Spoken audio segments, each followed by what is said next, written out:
A cyber outage today related to issues at global cybersecurity firm CrowdStrike affected media, retailers, banks, and airlines across the globe.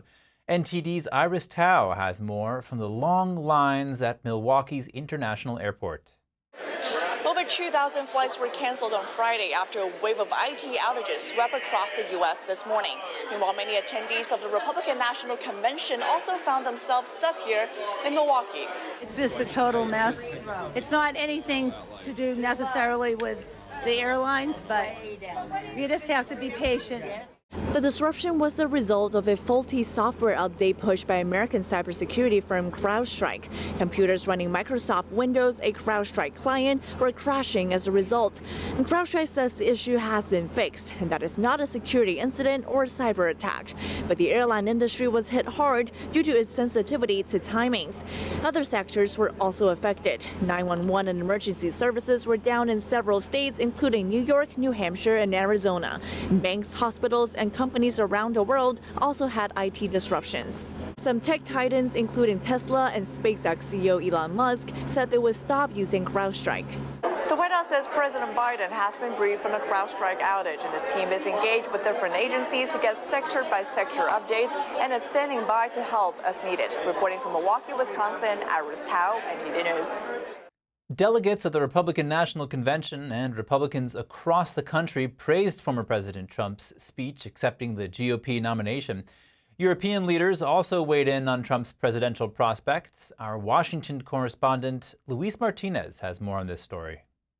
Delegates at the Republican National Convention praised former President Donald Trump for his speech Thursday night. For many, it was a message of Republican unity not seen in many years. All right, well, I believe President Trump promoted a vision of unity and prosperity that all Americans can achieve. To those at the convention center in Milwaukee, there was a marked change of tone in the president's speech after the assassination attempt. I think we've had a huge change in his tone. I think he gave a great speech tonight, especially after everything that happened to him in Pennsylvania. House Minority Leader Hakeem Jeffries hit back at those praising former President Donald Trump. On a social media post, Jeffries wrote that Republicans will end Social Security and Medicare as we know it. Is that unifying? While leaders of allied nations discuss how Trump's political message affects NATO, like Finnish President Alexander Stubb, who shares President Trump's vision of peace through strength. Am I worried? No, because the United States wants to remain a superpower, and in order for it to do so, it needs to stay committed to Europe and to NATO. Is there a rebalancing going on? Yes, Europe needs to take care of its defense more. I think one of the reasons that Finland joined is that we give value added to the alliance with our strong defense, and I'm sure that both President Trump and his vice president candidate, J.D. Vance, will take note. While others, like the Prime Minister of Belgium, Alexander De Croo, who believe that Trump's message of unity and progress will always put America first. I think whoever wins in the U.S. race, whoever wins, it will be more America first. What we see now in the Republican convention confirms that. Reporting from Washington, D.C., Luis Eduardo Martinez, NTD News. Tomorrow will mark the 25th anniversary of Communist China's brutal persecution against the spiritual practice Falun Gong, also known as Falun Dafa. Practitioners from around the world are marking the occasion by raising public awareness. NTD's Sam Wong has the story. With decades of hardships come decades of resilience. Just days away from July 20th, Falun Gong practitioners from across the globe have been commemorating this somber occasion. It was on this day 25 years ago, the Chinese Communist Party ordered a nationwide persecution against the spiritual practice, seeking to eradicate the tens of millions who live by the principles of truthfulness, compassion, and forbearance. The State Department said it's an issue that demands action. We have seen the PRC take a number of steps over the past many years that we view as a crackdown on basic human rights. One, it is something that we will continue to raise with PRC officials directly, and two, we won't hesitate to take appropriate actions from the U.S. government, and you've seen us done so. That the persecution of practitioners of Falun Gong should not be tolerated by the world. Over the past week, Falun Gong practitioners have held rallies in different parts of the world to raise the public's awareness, from local towns and villages to large cities like Tokyo, Sydney, and Washington, D.C. But in China, the story is quite different. Authorities track practitioners and send them to labor camps. Some are left bedridden due to severe abuse and torture, and others have died in custody.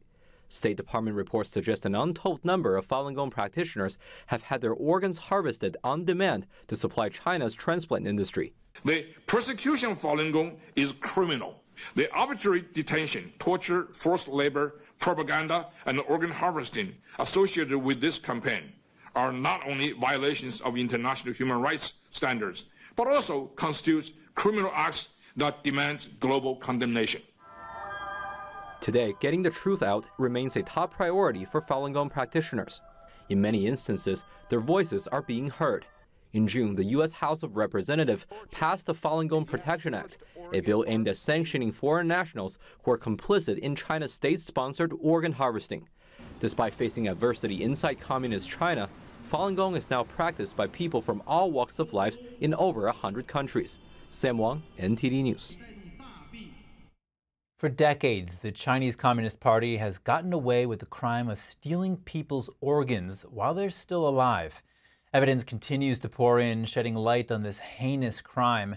Medical communities right here in the U.S. may be complicit without even knowing it. Our next guest serves on the board of directors of Doctors Against Forced Organ Harvesting.